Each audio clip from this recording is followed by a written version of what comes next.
ماشاءاللہ، ماہ سیام کی آمد ہے۔ ملک کے تمام شہروں میں رمضان بازاروں کا انعقاد کیا گیا ہے۔ خانہ وال میں بھی رمضان بازار کا انعقاد کیا گیا ہے۔ مزید تفصیلات جانتے ہیں ہم اپنے نمائندے عدنان رسول۔ جی عدنان، بتائیے گا۔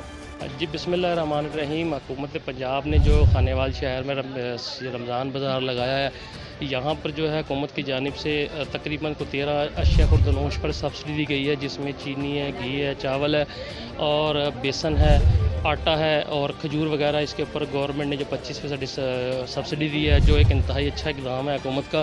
اور ڈی سی خانہ وال نے بھی وزٹ کیا ہے، انہوں نے تمام جو رمضان بازار کے لگایا گیا اس کے انتظامات چیک کیے ہیں۔ اس کے ساتھ یہ جو ہے یہاں پہ خانہ وال کے جو شہری ہیں وہ یہاں آئیں اور خریداری کریں۔ بہت زیادہ سبسڈی ہے اور انشاءاللہ یہاں سے جب خریداری کریں گے تو مہنگائی میں کافی حد تک کنٹرول ہوگا۔